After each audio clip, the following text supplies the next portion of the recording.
Welcome to 15 Minutes of Consulting Best Practices. Exactly. Welcome to you. Happy Monday. Happy Monday. We're here to answer your questions about your consulting firm, to provide growth, to provide value. We encourage comments and participation from everyone who is part of the discussion. It takes us a minute to see your comments, your questions, so please put them in as soon as you come into the live session. And we're happy to get started this morning. What do you think, David? Yeah, let's jump in. Deidre, what's in the magic bag of questions? I know some questions came in on LinkedIn and hi, John, and on email and stuff. This was one that came in. Rizbel, you want me to do this way? Why don't you read it and I'll answer it? All right, let's do that. Okay, so David, what are the factors that allow a mid-size, say 100 people consultancy to charge $3,000 per day per consultant, including juniors, on a project, while an independent consultant with 10 plus years and an MBB background has a hard time charging more than $1,600 per day? My question involves clients and consultants. And this question is from Jens. Thank you, Jens. Okay. So this is what I'm hearing, and we'll see whether I answer the right question.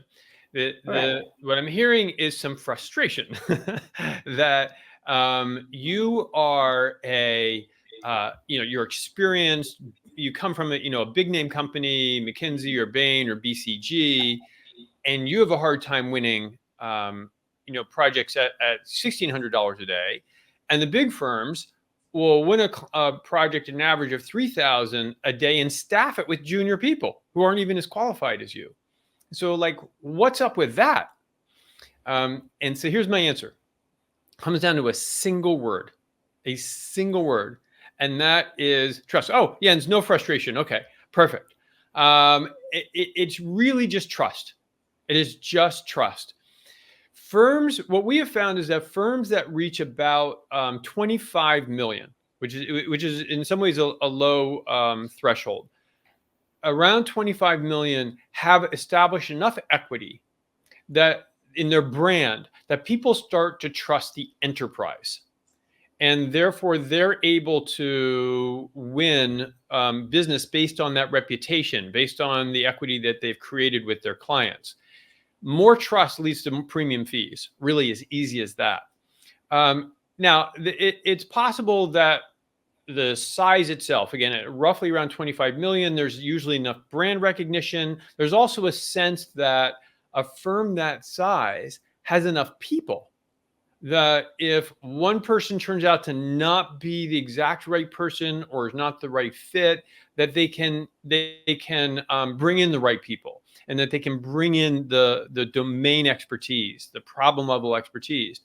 And if you, as an independent, you struggle to get $1,600 a day, it's because you're not perceived as a reliable, credible solution. And I do think this is a frustration for folks who come out of McKinsey or Bain or BCG and have that in their background. And they feel like, well, but obviously I should be able to win business. The big firm I worked for was able to, and it just doesn't work that way.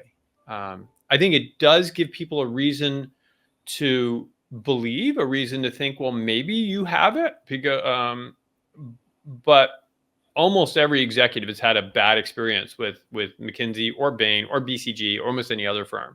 And they know that while everybody has to be smart to get into one of those firms, that doesn't mean they're all great consultants.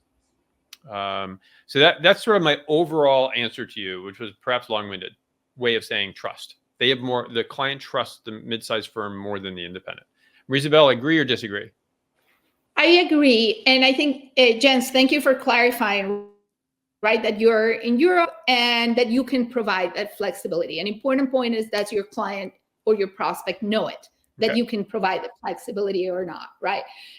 When I was reading your question, Jens, I was thinking more of this is a 2x amount, more than whether the fees are appropriate for Europe or appropriate to the US. The problem is, again, you charge about half, right? You're getting pushed back at about half of what it would be. The other element that comes into play, and thank you for clarifying, is that perhaps when switching from a large firm, which largely and regrettably do fee tables thinking, okay, how many consultants am I replacing for how long, right? So time equals money. It's the shift towards the value-based fees. Yeah. Because if your client thinks, okay, you're placing one person, then it becomes really granular. How much are they actually paying to have that person serve them for, say, 8 hours a day, right? And you want to shift that thinking. You want to shift the thinking towards value. And that's where you can largely bridge that gap. Yeah. So that's my addition. That's a good addition. So there you've got a general strategic answer, which is it's a matter of trust, and you've got a precise issue around, be careful about playing in the dollar arena, because that's not helping you either. We could spend a whole day on that one. Let's keep going though. Other questions from the group? Anyone posted anything? Not yet. So let's see what else is in the bag. Deidre, what do you have in our bag of questions from Jared? Okay, Marisabel, I'll read you answer. We're at the time of year when a lot of clients, or I can answer up to you, when a lot of clients are coming to us with extra projects that would use up the remaining budget. My default stance is to say yes to all opportunities. Love that default stance. But we don't really have any capacity before the end of the year and can't train people up that quickly. What do I do so my clients don't get the impression we're a firm that says no? All right. All right. I love this question. Congratulations, Jared. Clearly your clients want more of you, and very smart to ask about this budget expiry element, which comes into play quite often. And I'm always surprised at how big of a thing this is, but it is a thing. And this is the time of the year where you'll see it. The answer that comes to mind, or a suggestion of where to look for, is can you delay delivery to create capacity for your firm, right? So can you secure the dollars? Maybe you need to start the projects in January. As your client, are they willing to do that? Are they willing to commit to a project right now? And we know from experience, there's quite a few organizations where people are willing to do that. Scope the project, sign it, maybe do a very soft start, but the bulk of it gets delivered in 2025. That's one way that you can create capacity for you. Another way is to say, where else in the projects you're doing are the timelines flexible, so that you can have capacity to start these $2024 projects in 2024 at a certain pace. And those are the two avenues I would look at. Basically, can you create a more of timeline with the existing prospect? And can you also look at your existing projects and where can you create capacity for yourself there? Yeah. David, what do you think? Yeah, I agree. Say yes, figure out if it's a timing issue or where else you can push timing. And then the only thing I would add is it's true for everybody listening, true for all firms, is you constantly need to look at your own delivery approach and say, how do we create more capacity with fewer people? Right. How do we streamline our delivery? So, hi, Philippe. I see you joining us. Other people can say hi too. We like seeing all of you. All right. So next question. Let's see, Deidre, what's in the pipeline. Okay, this question is from Catherine. I'm interested in a topic that's totally different from what I consult on. Could working on this and publishing on it harm my practice or confuse my audience, since I'm also trying to build my base business? All right, David. So Catherine has a base business that she's wanting to build, and also she has other interests that don't line up exactly with the focus of her consulting practice. Yeah, what's your advice? That's an interesting one. Here's my thinking. I think Catherine can research, can interview, can talk with people, right? So pursue, maybe it's an avocation, as it were, or as opposed to vocation. And I would be careful about publishing. So that's the one piece where I would probably urge some caution. And certainly I wouldn't publish in business channels like LinkedIn. You could publish on Instagram or TikTok or whatever it is that kids use these days, because there you're not going to dilute your message. The issue here is you don't want to confuse the market. So that's what you want to be careful about. It's just not confusing the market. I don't think doing interviews and individual calls is going to confuse the market. Publishing, you just need to be careful where you publish. Them's my 2 cents. Go on. And I have a follow-on question for that, because what if the moonlighting interest, it's also in the business realm? If there's space to tell people that you have a personal project that stems out of your curiosity and of course gets fed by your area of expertise or not, what's the nuance there? So you're saying, what if her extra thing is actually still a business? It depends how well established her business is. Okay. All right. So again, if you've got a $25 million firm and you want to take on something else, I think that there's a lot of room. If you're an independent and you've got a $250,000 practice, and then you start publishing on something else, unless you want that something else to become your new business. I'm in my career 3 times in consulting, I've fundamentally completely shifted my market, right? One to another. So, and that's fine. And that's fun. And it's interesting. And if you want to do that, then do that. But if you want to keep it as a side gig, truly moonlighting, then I just think you need to be careful in the publishing. Agree? Disagree? Agree. Completely agree. And thank you for the nuance. Okay. All right. Do we have time for one more?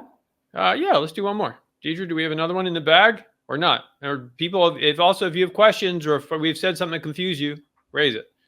All right. I have some direct reports who are really closer to peers. I'm not much further along than they are in terms of years of experience. And it feels awkward to advise them, but I do want to provide as much guidance as I can. All right. Okay. Want me to jump in? I've got feelings on this. Go ahead. I can tell you're itching to jump in. Go ahead. Because we see this, right? We facilitate this, right? Sometimes folks get promoted early in consulting and you don't necessarily have a ton of experience. You might be all of a sudden in charge of someone who's older than you, who was a peer yesterday, and my sense is the way to go in that situation is don't try to be something you're not. You don't suddenly have more knowledge and more experience because you have a different title. What you do have is hopefully a great process. You have a great managing process, and let the process be the source of value.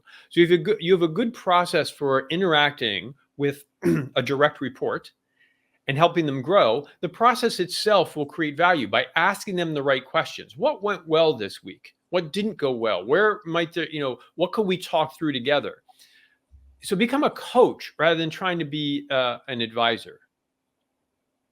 Isabel, yay, nay? You could disagree completely on that. Absolutely with you. And you're saying, look, leverage your strengths, right?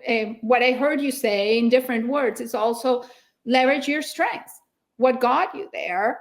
It's probably your problem-solving ability or your way to think. Guide along those lines. Coach, mentor, along those lines. Excellent. All right. Perfect. Look at that. We're almost at the bottom of this half hour. So if you're listening live, heck, even if you're listening in the replay, give us a thumbs up or thumbs down. Was this helpful or not helpful? Either way, I really appreciate you spending 15 minutes with us. I'm sure Maria Isabel, you do also. As well, yes. And so a couple quick notes.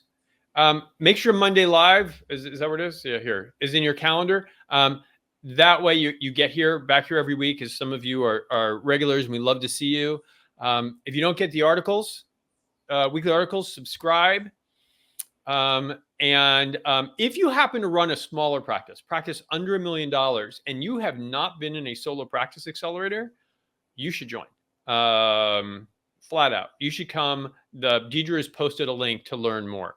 There aren't a lot of seats, so just get on the wait list. And that's it. Thank you for being here.